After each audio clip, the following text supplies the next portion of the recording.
Hey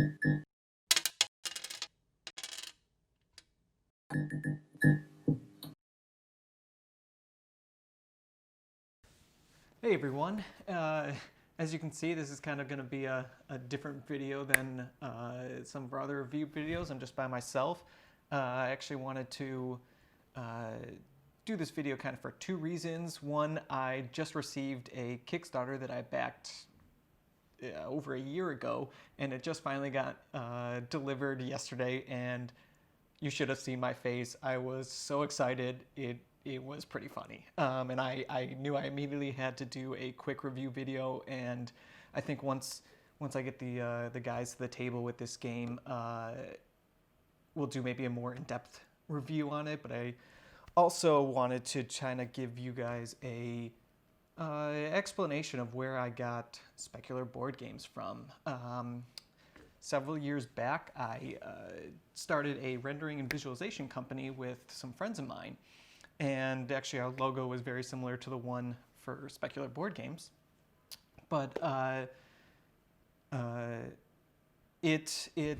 Specular is used within the 3D world, and I mean, just in general, to describe the way light reflects off of an object. The definition would be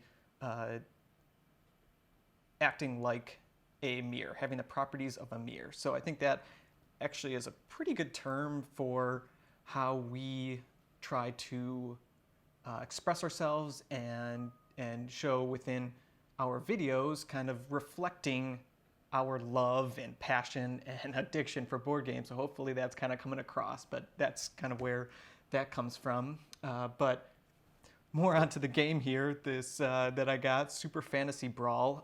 Yeah, I backed it back in July of last year, and have been waiting so long and was so excited to get this. Last year at Gen Con, I got to demo this, and actually it was the only game I got to demo there, and I had already fully backed this game, and so I was actually a little nervous before I played, because I had fully backed this, and I was like, oh gosh, I hope I really like this. And when I was demoing it, I was having a blast, absolutely loved it, was so glad that I went full in on it. And now that it's finally here, I can actually talk about it and play it with the guys. And so you guys know, in case you haven't heard of this, this is an arena-style game where you're going to have a deck of cards for each of these different heroes, champions, whatever you want to call them, where you will be trying to attack each other or control certain areas of the map in order to gain trophies, which will win you the game. And you'll just kind of be moving around and strategizing, trying to maneuver yourself, outmaneuver your opponent. And I was immediately drawn to this type of game, as well as MOBA style games, kind of like Sky Tier, which I own and need to play, very excited for, and Guardians Atlantis, which I played with some friends quite a bit ago and really enjoyed it. I've been playing these types of video games, actually. World of Warcraft, the arena in there is a lot of fun, as well as Dota, Heroes of New Earth, League of Legends. I have been playing Dota for a while, so I just immediately drawn to these games, and for it to be in a board game was really cool, and obviously wanted to back it right away when it came out. And if you take a look at kind of the artwork on it, the actual board itself is a interesting stylized. It's nothing really to write home about, but they obviously did a fantastic job with the artwork.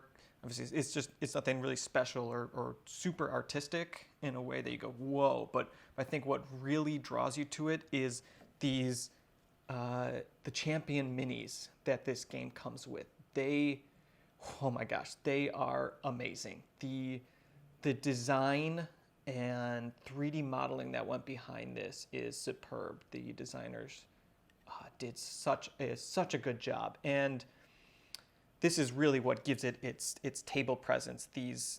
Your heroes that you're playing with. Obviously, some of these statues here are more of just add-on. You don't really need them, but definitely add to the epicness kind of this. And I know maybe knowing myself and loving to add kind of extras to this game, maybe I 3D model like Stadium just to add even more presence to it. But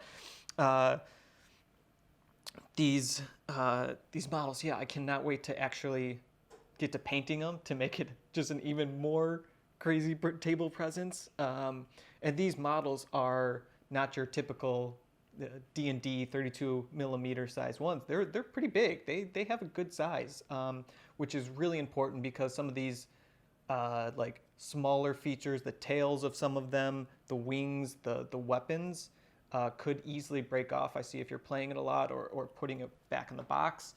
But the quality of the material is really good and solid, sturdy, that I don't see this really breaking off too easily, which is fantastic job on their part. I know it could really bother some people if you got it too flimsy and you're breaking it off or having to re-glue it, missing a piece. So yeah, these are amazing.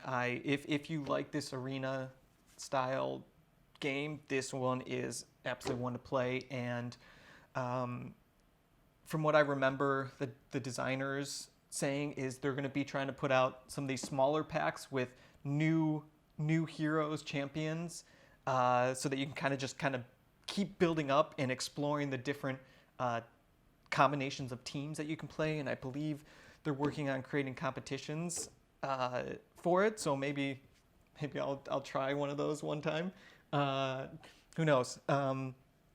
But I think as you can kind of see, this box is huge. It is a massive box, and I personally love it. I love it. Just kind of adds to the epicness that I feel about this game, and I'm fortunate enough to have actually quite a bit of room to really display it. But if you don't have a whole lot of room, I could see this being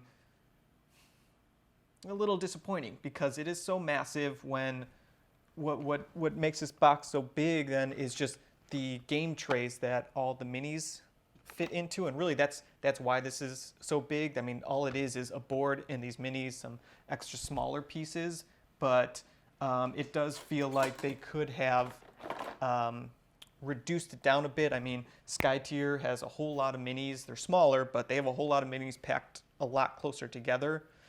These kind of just, they hold three minis, and this is actually rather large game tray that fits in here. So if you have to hold all these minis, that's why this thing is getting so big.